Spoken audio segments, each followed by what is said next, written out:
Bismillahirrahmanirrahim. Assalamualaikum warahmatullahi wabarakatuh. Alhamdulillah hamdan katsiran thayyiban mubarakan fihi kama yuhibbu rabbuna wa yarda. Ashhadu an la ilaha illallah wahdahu la syarika lah wa ashhadu anna Muhammadan 'abduhu wa rasuluh sallallahu alaihi wa ala alihi wa sahbihi wa sallama tasliman katsira, amma ba'du. Jemaah sekalian rahimani wa rahimakumullah. Alhamdulillah pada siang hari ini di tengah kesibukan kita bekerja, beraktivitas, namun dengan izin dan taufik dari Allah Subhanahu wa taala kita dapat melanjutkan pembahasan dari kitab Ad-Durarul Bahiyah fil Masail Fiqhiyah karya Al-Imam Asy-Syaukani rahimahullahu taala. Terakhir kita sampai kepada bab tayammum. Sudah selesai kita bahas. Sekarang kita memasuki babul haid. Bab tentang darah haid. Ya, walaupun kebanyakan yang hadir di sini adalah laki-laki, ya, bukan berarti laki-laki nggak perlu membahas hal ini, karena laki-laki kan nggak haid, kita lewatin aja Ustaz, kita lengkap, ya, tidak, ya, karena yang namanya ilmu itu sifatnya kadang manfaat kembali untuk diri kita, dan terkadang manfaat ilmu itu kembali kepada orang lain. Iya. Walaupun laki-laki tidak haid, tapi perlu bagi dia untuk memahami fikih haid. Buat siapa? Ya kalau dia sudah menikah, ya buat istrinya. Kalau dia belum menikah, minimal ya buat saudari perempuannya, atau buat adik-adik yang perempuannya, ya, dan seterusnya. Dan perlu memahami hal ini karena terkait dengan surga dan neraka. Makanya jangan dianggap sepele. Seperti ada celaan terhadap ulama ahlus sunnah oleh orang-orang hizbiyun. Mereka menuduh bahwa ulama ahlus sunnah itu ulama haid dan nifas. Artinya apa? Enggak, karena mereka tidak mau berbicara soal politik, tentang siasah, khilafah, ya. Akhirnya mereka menganggap ucapan para ulama Ahlus Sunnah itu tidak keluar dari kemaluannya perempuan. Ini celaan. Dan mereka menganggap sepele pembahasan terkait dengan haid dan nifas. Padahal kita katakan ini pembahasan terkait dengan surga dan neraka. Ya. Apa hubungannya? Ya dengan salat. Dengan salat. Berapa banyak kaum perempuan yang jahil, yang tidak mengerti tentang fikih haid dan nifas, ya, menjadi sebab dia dimasukkan ke dalam neraka karena apa? Menyepelekan sholat. Ya, karena sebagian perempuan prinsipnya apa? Selama masih ada darah yang keluar, dianggap di selama itu juga dia masih haid. Ya, suaminya juga bingung. Kamu kok udah 10 hari nggak sholat? Ya. Suaminya pengen juga nggak bisa, Mas, aku masih ada darah, ya. Padahal bisa jadi darah yang keluar di hari ke-10 itu bukan lagi darah haid, tapi darah istihadhah. Padahal kalau yang keluar adalah darah istihadhah, dia tetap wajib sholat 5 waktu, wajib puasa Ramadan, wajib melayani suaminya, ya. Makanya kata Nabi SAW, perempuan itu masuk surga diantaranya dengan 4 hal, kan? Idza shallatil mar'atu khamsaha. Ini yang pertama. kalau perempuan itu bisa menjaga sholatnya, sholat fardu dia bisa jaga. Jangan dipikir ini gampang bagi perempuan, karena mereka biasanya ya kalau sudah mengalami haid, apalagi yang haidnya lama, kadang 7 hari, 8 hari, udah keenakan ninggalin sholat, sehingga pas bersih males untuk memulai sholat lagi. Ya, belum lagi tadi dia tidak memperhatikan darah yang keluar.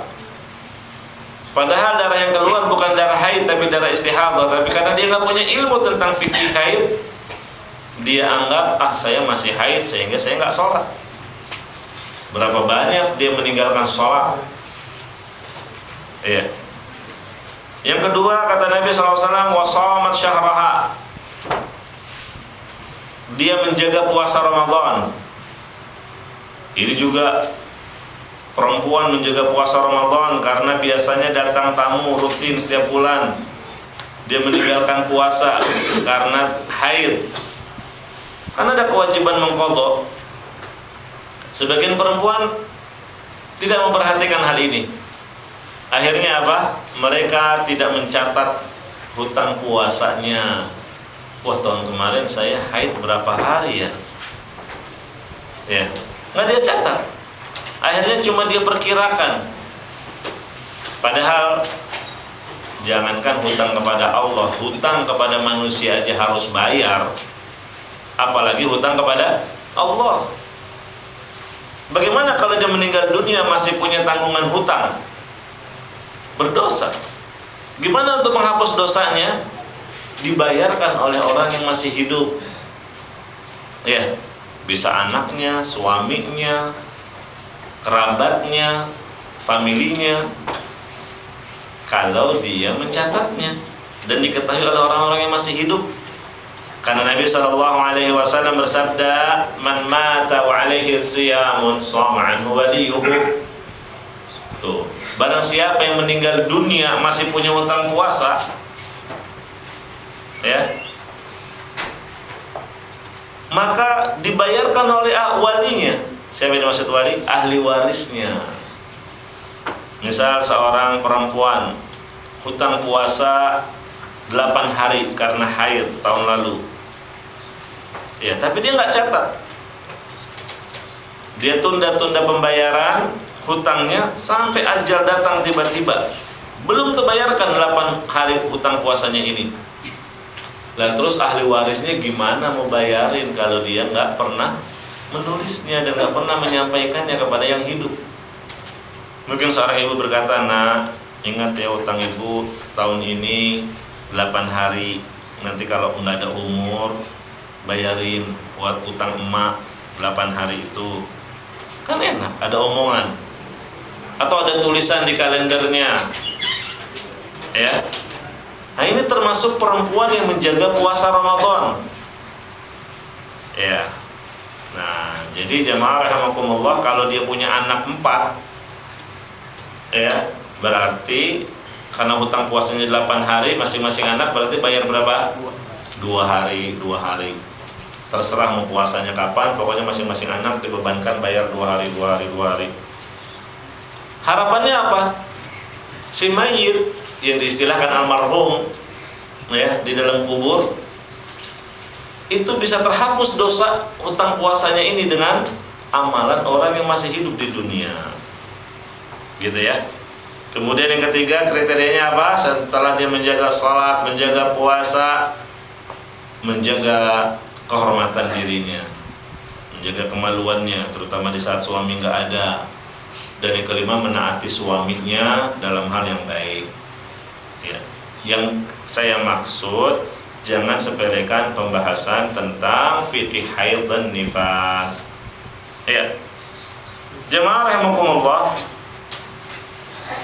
kita baca ucapan Al-Imam Asy-Syaukani rahimahullah, babul haid lam ya'ti fi taqdiri aqallihi wa aktsarihi ma taqumu bihi al-hujjatu wa kadzalika at-tuhru. Tidak ada dalil yang sahih yang menjelaskan tentang ukuran paling sedikitnya atau paling banyaknya waktu masa haid, demikian pula waktu masa suci. Ini pembahasan yang pertama, waktu haid dan waktu suci apakah ada batas minimal atau maksimal? Kata Imam Asy-Syaukani tidak ada dalil. Jadi secara teori nggak ada dalil. Oh, perempuan itu kalau masih keluar darah terus maksimalnya 15 hari, berarti hari ke-16 itu bukan haid. Nggak ada dalilnya. Oh, batas minimal perempuan itu dianggap haid kalau 3 hari. Ya. Jadi misalkan dia baru hari kedua nggak ada darahnya, tetap dianggap haid. Kenapa? Karena batas minimalnya 3 hari. Ini juga nggak ada dalilnya. Itu untuk menentukan masa haid. Nah, terus gimana? Ya selama masih ada darah yang keluar dan sifat-sifatnya darah haid, selama itu pula dianggap dia sedang haid. Gitu ya. Kalau untuk menentukan batas suci, waktu suci, ini juga nggak ada dalil. Bisa jadi selama sebulan perempuan enggak mengalami haid. Ya, perempuan itu keadaannya berbeda-beda. Ada yang dalam setahun haidnya cuma 5 kali. Ada yang rutin setiap sebulan 1 kali. Dan haidnya juga jelas teratur. Haid biasanya cuma 7 hari, hari ke-8 udah bersih.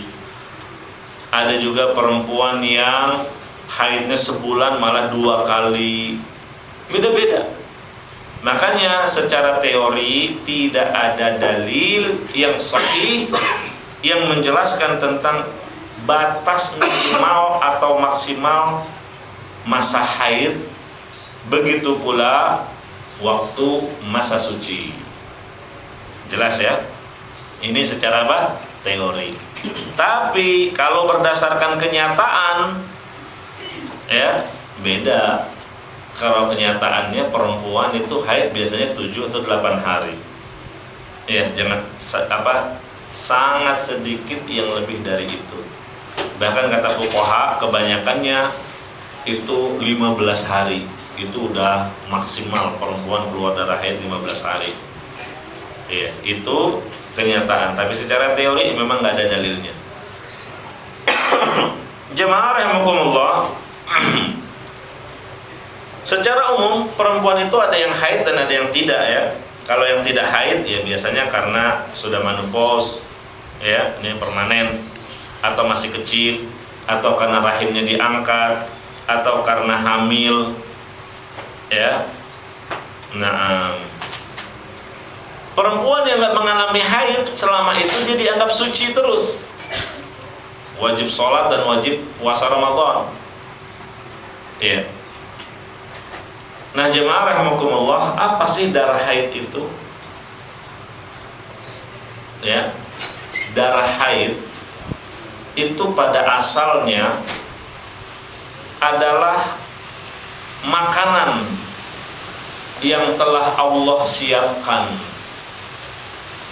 bagi janin kalau terjadi pembuahan. Ya. Sperma suami ketemu sel telur istri, terjadi pembuahan, hamillah si istri. Selama 9 bulan itu makanannya dari mana? Yaitu Allah sudah siapkan. Ya.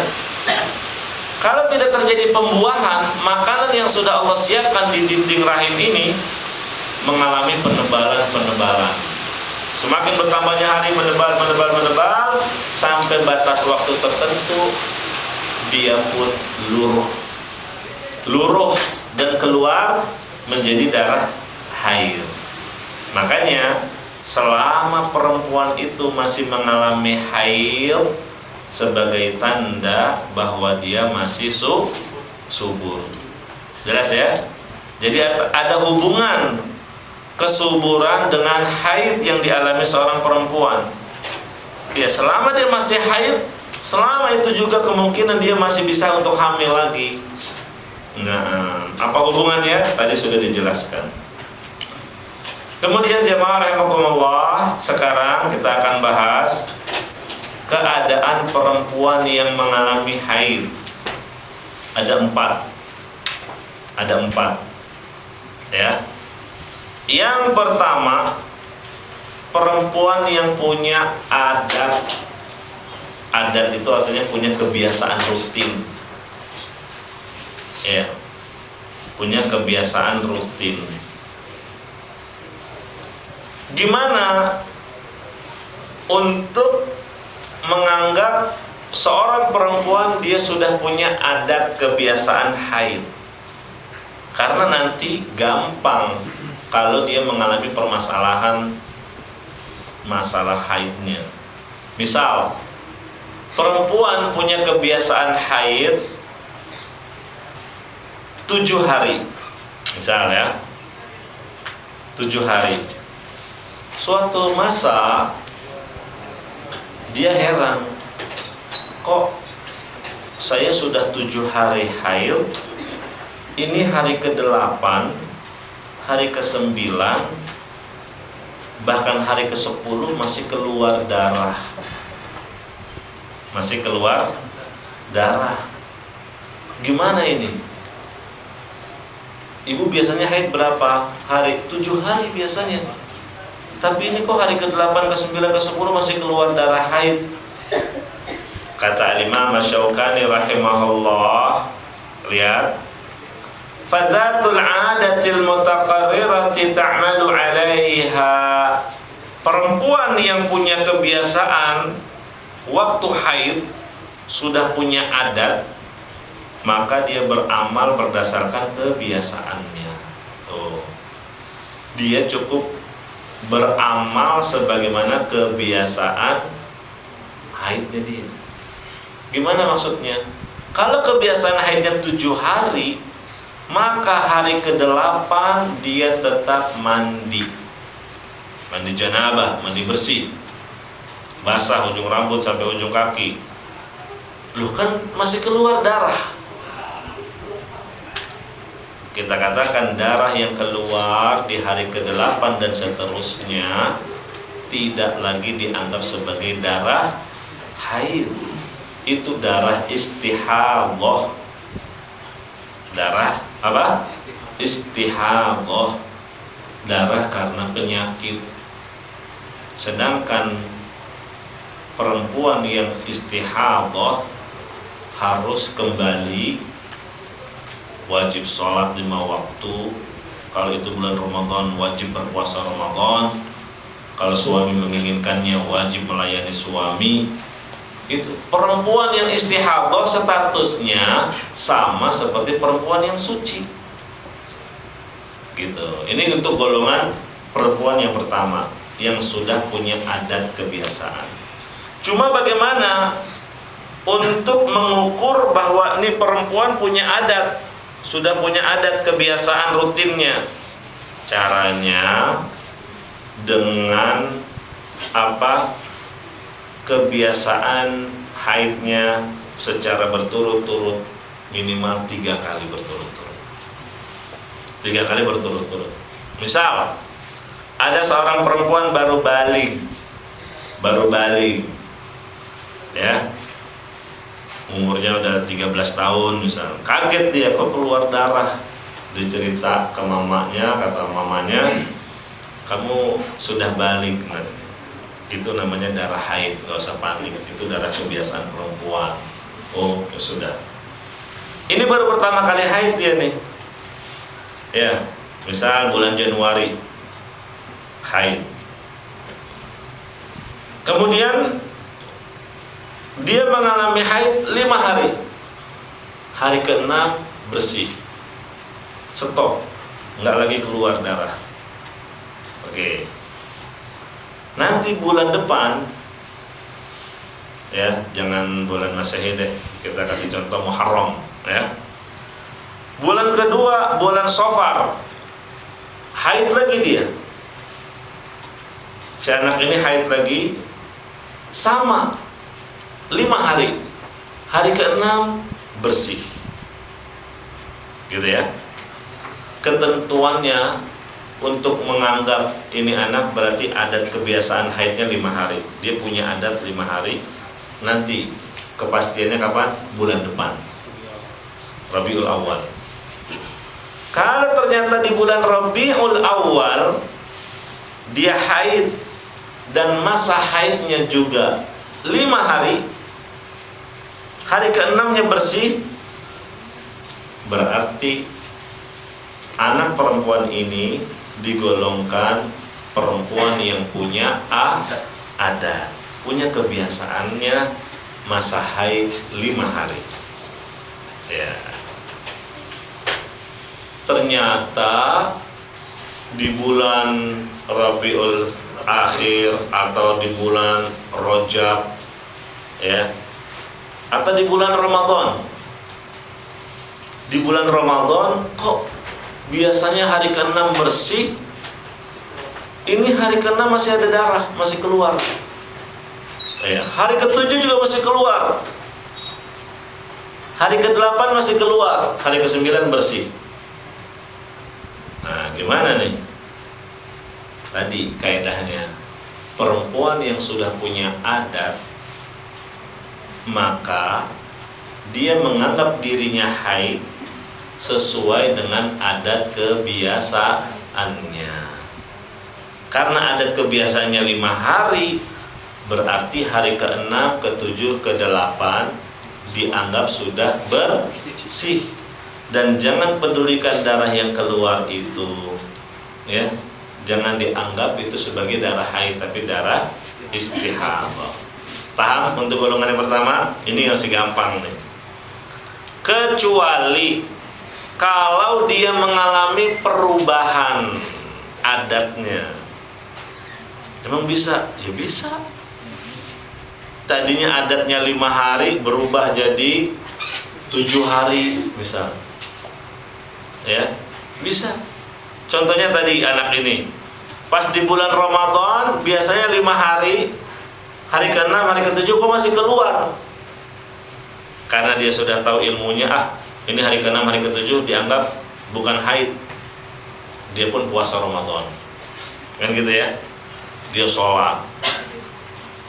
Ini permasalahan yang baru muncul nih, gitu ya, bagi dirinya dia. Kok biasanya 5 hari, ini hari ke-6, hari ke-7 masih keluar terus. Ya sudahlah, ya karena saya kebiasaannya 5 hari, ini hari ke-6, hari ke-7 dianggap udah bersih. Dia mandi, terus dia puasa. Nah, untuk menentukan apakah dia mengalami perubahan masa haid kan nunggu 2 bulan berikutnya. Setelah Ramadan apa? Syawal. Nah, bulan Syawal dia haid lagi. Kok sama 7 hari juga. Hari ke-8 bersih. Kepastiannya kapan? Bulan depan. Zulqa'dah. Wah, ini Zulqa'dah dia udah deg-degan nih. Apakah saya mengalami perubahan masa haid? Ya, ternyata benar di bulan Zulqa'dah juga 7 hari. Ya, hari ke-8 bersih. Kita katakan berarti dia mengalami perubahan masa haid yang tadinya cuma 5 hari nambah jadi 2 hari, jadi 7 hari. Lah terus gimana puasa yang dia lakukan di bulan Ramadan yang 2 hari itu, hari ke-6 dan hari ke-7? Kita katakan nggak sah. Karena terbukti 2 bulan kemudian bahwa dia lakukan itu dalam keadaan masih haid, ya, dan dia tetap harus mengqadha 2 hari tersebut, ya. Kenapa? Karena nggak sah puasanya. Dan apakah dia dapat pahala? Ya itu urusannya di sisi Allah Subhanahu wa taala. Insyaallah tetap dicatat sebagai amal saleh bagi dia, amal ketaatan dari dia, tapi ketentuan syariat dia dianggap wajib mengqadha 2 hari yang dia lakukan. Karena apa? Darah yang keluar di hari ke-6 dan ke-7 sebenarnya itu adalah darah haid. Nah, jelas ya? Jemaah rahimakumullah. Kenapa tadi saya kasih contohnya bulan Hijriyah? Karena ini yang semestinya dipakai untuk kaum perempuan untuk menentukan masa haid dan masa suci. Pakainya itu kalendernya kalender Hijriyah. Ya, namanya aja datang bulan, ya ngitunginya apa? Sesuai dengan peredaran bulan. Ya, saya kadang suka ditanya sama sebagian ibu-ibu, Ustaz, saya kok kadang waktu haidnya itu maju ya, kalau nggak sehari kadang 2 hari gitu ya. Biasanya tanggal 21, loh ini tanggal 18 udah keluar lagi darah haid misal. Ya, ternyata permasalahannya apa? Loh ibu, memang nandainnya pakai kalender apa? Ya kalender yang ada di rumah. Iya, Masehi apa Hijriah? Masehi, Tad. Ya, Januari saya kasih tanda tanggal 21 dapat haid. Ternyata di Februari tanggal 18, berarti kan maju 2 hari, Tad. Apalagi nanti di Februari. Ya pantas aja, jumlah harinya kan beda. Kalau Masehi ada tanggal 31, ada tanggal 28 akhir bulannya. Kalau dalam Hijriyah nggak ada. Hijriyah itu hanya 30 atau 29, nggak ada tanggal 28 berakhir bulan, nggak ada dalam Hijriyah. Akhir bulan tanggal 31 nggak ada, gitu ya. Dan ini Allah sebutkan dalam Al-Quran, yas'alunaka 'anil ahillah qul hiya mawaqitu linnas. Mereka bertanya kepadamu tentang hilal. Hilal, apa fungsinya hilal itu? Kata Allah, jawablah, itu untuk menentukan waktu-waktu yang berjalan bagi manusia. Ya, untuk menentukan puasa Ramadan dengan melihat hilal. Udah 1 Ramadan belum? Untuk mengakhiri puasa Ramadan juga dengan melihat hilal. Apa sih hilal itu? Hilal itu kalau bahasa kita bulan sabit, ya, bulan yang nampaknya masih kecil. Antara tanggal 1 sampai tanggal 3 itu disebut hilal. Kalau sudah tanggal 4, tanggal 5 itu disebutnya qamar. Ya, bulan. Nah, jadi jemaah rahimakumullah, diingatkan kalau istri atau adik perempuan atau saudari perempuan, ya, hendaknya dia memperhatikan masa haid supaya bisa mengetahui haidnya itu rutin atau tidak, teratur atau tidak, ya. Nah, jangan-jangan sebagian perempuan nggak memperhatikan hal ini karena prinsipnya selama masih ada darah ya selama itu juga dianggap haid. Ya, ini keadaan perempuan yang pertama. Keadaan perempuan yang kedua, diistilahkan dia mempunyai tamyiz. Apa namanya? Tamyiz. Kalau tadi yang pertama apa? Adat. Kalau tamyiz artinya dia bisa membedakan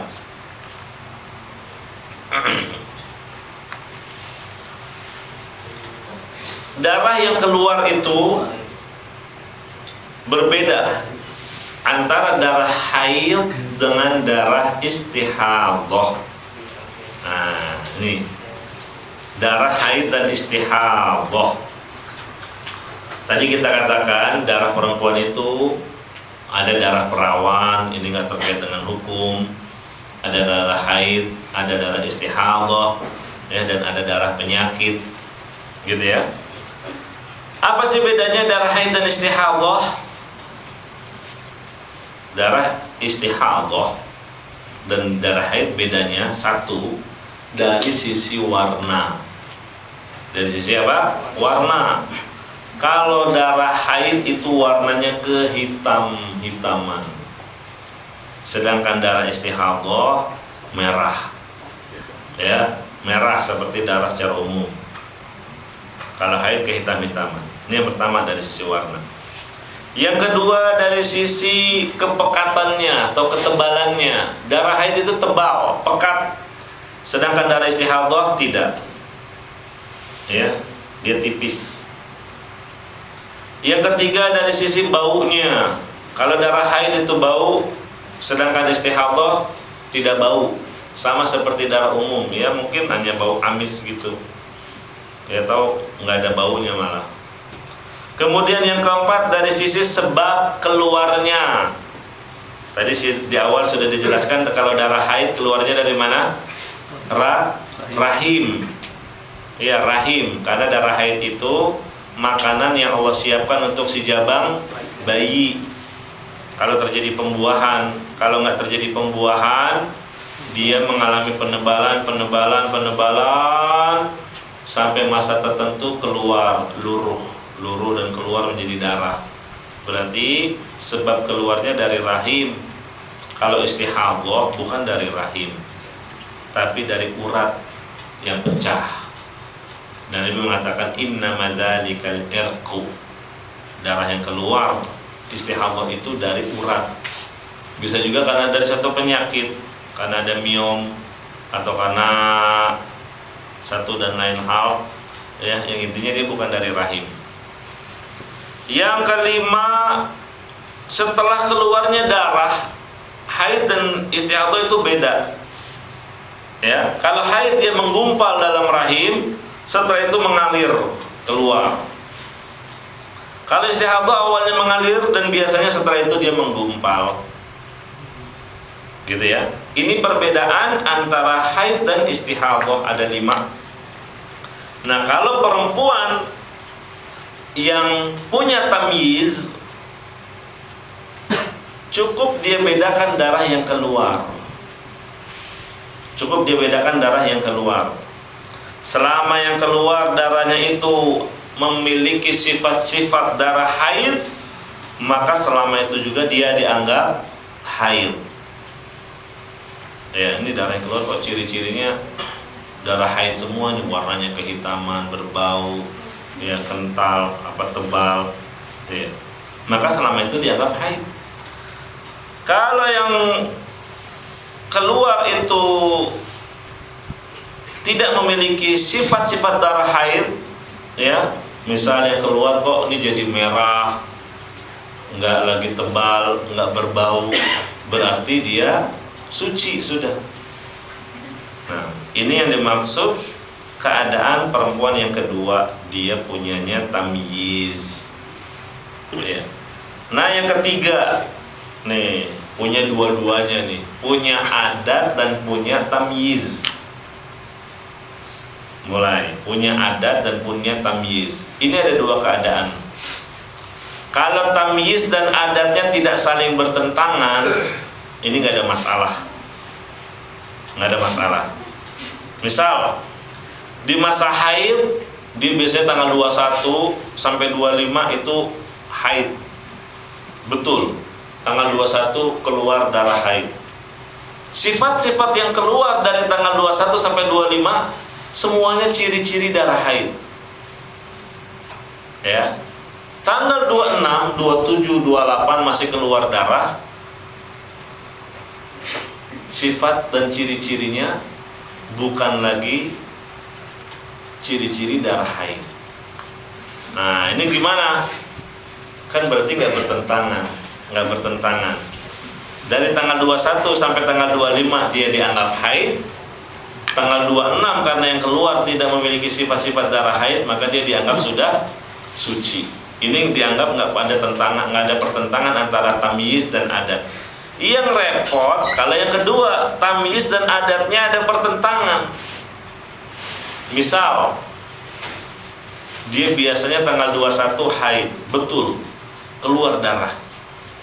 Cuma kok warnanya nggak kehitam-hitaman, ya, keluarnya malah merah, nggak berbau, gitu ya. Karena ini sebenarnya memang masa haidnya dia. Tanggal 22 berubah darahnya, kehitaman, berbau, ya, tebal. Ya. Tanggal 23 berubah lagi. Ya. Nah, ini repot. Ya. Atau dari tanggal 21 sampai tanggal 25 yang keluar ciri-cirinya malah ciri-ciri darah istihadhah. Ya. Padahal ini masa haidnya dia. Tapi yang keluar darahnya kok ciri-cirinya bukan ciri-ciri darah haid, tapi darah istihadhah. Tanggal 26 yang harusnya dia udah suci, malah yang keluar ciri-cirinya darah haid. Gitu kan? Nah, ini yang mulai sebagian perempuan kadang bingung. Mana yang saya harus dahulukan? Adat kebiasaan masa haid saya atau dengan tamyiz, dengan melihat realita darahnya. Kalau memiliki sifat-sifat darah haid, itulah yang dianggap haid walaupun bukan adat saya di masa itu. Nah, yang benar, memang dalam hal ini ada perbedaan pendapat. Ada yang mengatakan ya dia mengikuti tamyiz. Jadi dia harus perhatikan darah yang keluar, ya walaupun di luar adat kebiasaannya, kalau yang keluar itu ciri-cirinya darah haid, dianggap dia sedang haid. Tapi yang lebih kuat, insya Allah perempuan tersebut tetap mengikuti adatnya, ya, tetap mengikuti adatnya, dan ini yang lebih mudah bagi dia. Ya, dia udah rutin tanggal 21 sampai 25 kemungkinan dia keluar darah haid. Betul, keluar. Ternyata yang keluar bukan sifat-sifat darah haid, tapi yang keluar sifat-sifat darah istihadhah. Kita katakan tetap dia dihitung haid, dianggap haid. Kenapa? Karena itu adalah memang kebiasaan, rutinitas dia mengalami haid. Gitu ya. Jadi yang didahulukan adalah adat, bukan tamyiz. Nah, kemudian yang keadaan perempuan yang keempat ini enggak punya dua-duanya. Kalau yang ketiga kan tadi punya adat, punya tamyiz. Yang keempat ini enggak punya adat, enggak punya tamyiz. Ini biasanya perempuan yang baru mengalami haid. Ya. Perempuan yang baru mengalami haid, mau dibilang punya adab loh, ini baru perdana. Atau perempuan yang hamil terus-terusan sampai hilang kebiasaan adat haidnya dia, sampai lupa dia. Ya, hamil pertama, nifas 40 hari, begitu bersih langsung ditomprok sama suaminya. Ya, belum haid nih perempuan, belum haid. Ternyata telat bulan, dia telat datang bulan. Setelah diperiksa positif hamil. Nah, belum mengalami haid, udah hamil duluan. Ya, hamil sampai 9 bulan atau lebih dari itu, melahirkan. Ya, nifas lagi. Ya, nifas lagi. Begitu nifas, misalnya 30 hari udah bersih, langsung digauli lagi sama suaminya. Ya, subur kali ya, dua-duanya hamil lagi berturut-turut sampai 5 kali. Masya Allah. Ya, dan anaknya sehat-sehat lagi semua. Cuma pas tahun ke-6 dia haid. Nah, cuma bingung, ini gimana, saya pakai adat atau enggak? Adat udah hilang. Kan adat itu cuma 3 bulan berturut-turut. Ya. Nah, ternyata pas tahun ke-6 dia mengalami haid, mulai nggak teratur. Nah, bagaimana ini? Ya, kadang keluar darah haid, warnanya kehitaman. Jadi mau dibilang punya adat, dia belum punya adat. Ya, maka yang benarnya, ya, dia memperhatikan ciri-ciri darah yang keluar. Kalau yang keluar itu memiliki ciri-ciri darah haid, maka dia dianggap haid. Lalu seberapa lama? Ya, kadang ini 8 hari, 9 hari masih keluar terus. Ya. Kalau yang seperti ini, kata Syekhul Islam Ibnu Taimiyah, dia mengikuti kebiasaan perempuan di keluarganya. Ya, mayoritasnya berapa hari keluarga dia haid. Ya, biasanya ini pengaruh juga dari sisi apa? Dari sisi genetik. Ya, dari sisi genetik. Kalau kakak-kakaknya atau adik-adiknya atau ibunya biasanya haidnya 7 hari, ya dia ngikuti yang 7 hari. Dari hari ke-8 dia dianggap suci walaupun masih keluar darah. Ya, walaupun masih keluar darah, hari ke-9, hari ke-10, ke-11 masih keluar darah, tetap dia dianggap sudah bersih sejak hari ke-8. Kenapa? Karena keluarganya dia itu keumumannya haid ya selama 7 hari. Inilah keadaan perempuan tidak keluar dari 4 golongan tadi. Ya, Masya Allah. Ya, paling tidak kita punya gambaran permasalahan yang terkait dengan haid. Iya. Sampai sini dulu, masih ada beberapa pembahasan yang akan kita lanjutkan pada pertemuan mendatang. Bismillahirrahmanirrahim ta'ala. Silakan, ada pertanyaan? Iya, Pak. Dijelaskan kalau yang utang puasa tadi, anaknya, keluarganya yang utang ada. Tapi itu kadang-kadang pakai fidyah paling beras bagaimana? Tidak pakai di kodok, pakai di bayar puasa itu pakai di beras saja. Kalau fidyah itu untuk yang punya uzur, ya, karena sakit keras atau karena sudah tua, ya. Kalau dia tidak puasa karena sakit itu ada dua, Pak. Ada sakit yang kemungkinan untuk sembuh peluangnya besar, sakit ringan, ya kemungkinan sembuhnya besar, tapi ternyata di luar perkiraan dia meninggal. Dan meninggalnya mungkin karena kecelakaan atau karena satu dan lain hal, ya. Dan ternyata benar dia sudah sembuh, ya. Misalnya di bulan Ramadan dia jatuh sakit, sakitnya sakit yang kemungkinan bisa sembuh. Sakit 5 hari, dia nggak puasa 5 hari.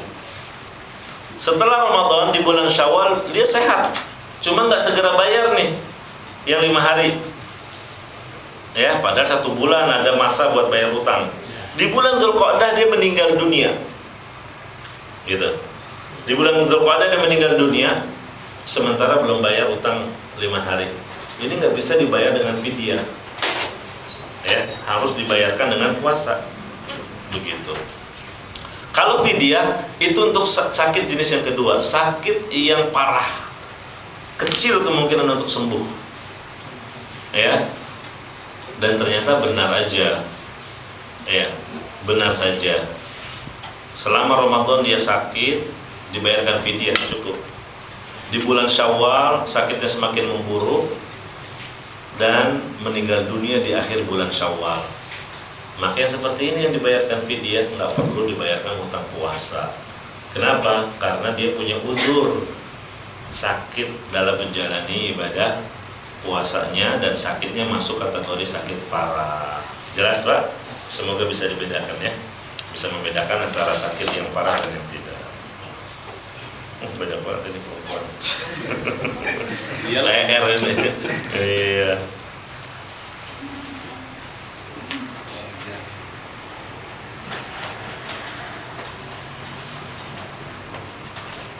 Saat Ramadan, waktu batas bersih yang diizinkan untuk berpuasa itu kapan? Apakah saat mengetahui selesai haid jam 5 setelah subuh, apakah boleh langsung berpuasa? Batas, ya, bersih yang diizinkan dia untuk berpuasa selama belum azan subuh. Kalau dia bangun azan subuhnya misal jam 4:30, ya, 4:30, dia bangun jam 4 pas ke kamar mandi, dia dapati sudah nggak ada darah haid, ya, atau jam 4 seperapat jam lagi ini udah mau subuh nih, dia pastikan udah bersih, ya, maka dia silakan makan sahur. Ternyata betul selesai makan sahur azan subuh dan dia belum mandi bersih, tetap boleh baginya dia wajib bagi dia berpuasa. Ya, nggak harus disyaratkan, tapi kan saya belum mandi, nggak ada syaratnya. Mulai puasa itu yang penting sudah tidak lagi keluar darah haid, walaupun dia belum mandi junub. Sama seperti laki-laki suami istri, ada yang mengatakan suami istri malamnya habis campur, terus capek tidur, ya, pules tidurnya, ya, bangun-bangun karena dengar suara azan subuh, ya, wah, nggak sempet sahur ini, ya kan? Tapi kan kita belum mandi. Ada yang beranggapan kita nggak boleh puasa, ya, nggak boleh suami istri berpuasa. Kenapa? Karena ketika memasuki waktu subuh masih dalam keadaan junub, ya, belum mandi. Yang benar, nggak disyaratkan dia harus mandi ketika memasuki waktu subuh. Bahkan kalau dia bangunnya jam 6 pun dia belum mandi, dia tetap wajib berpuasa. Ya. Nah, kalau sholat baru disyaratkan harus bersih, toharoh. Ya cuma ya nggak sahur aja gitu ya. Sahurnya udah didahuluin malam, gitu kan. Iya. Nah, jadi begitu juga dengan ini. Ya, perempuan kalau dia sudah yakin bersih selama belum azan subuh, maka puasanya sah. Kalau ketika waktu subuh dia dapati masih ada darah, ya, maka dia jangan berpuasa. Jangan berpuasa. Ternyata di pagi harinya jam 10 atau jam 11 dia cek udah bersih. Udah bersih. Apakah dia menjalani sisa harinya dengan puasa atau tidak? Nah, ini ada perbedaan pendapat di kalangan ulama. Yang afdolnya bagi dia, begitu tahu bersih jam 11 langsung dia mandi junub. Sejak saat itu dia menahan sisa harinya dengan berpuasa, ya, sebagai bentuk ibadah kepada Allah, tapi tidak dianggap puasa yang sempurna satu hari. Jadi hari itu puasanya dia tetap dianggap hutang satu hari, gitu ya. Dan ini yang lebih selamat. Ini yang lebih selamat. Perempuan yang bersihnya di tengah hari bulan Ramadan, maka dia menjalani puasa di setengah hari yang tersisa, ya. Nah, masih ada beberapa pertanyaan yang lain, saya akan jawab insya Allah pada minggu atau pertemuan berikutnya. Minggu depan merah ya? Iya. Baik ya. Insya Allah kita akan jawab pada pertemuan selanjutnya. Bismillahirrahmanirrahim ta'ala. Jazakumullah khairan, barakallahu fikum, naktafi bihada, wa sallallahu wasallam ala nabiyyina Muhammad, walhamdulillahi rabbil alamin. Subhanakallahumma rabbana wa bihamdik, asyhadu an la ilaha illa anta, astaghfiruka wa atubu ilaik. Wassalamualaikum warahmatullahi wabarakatuh.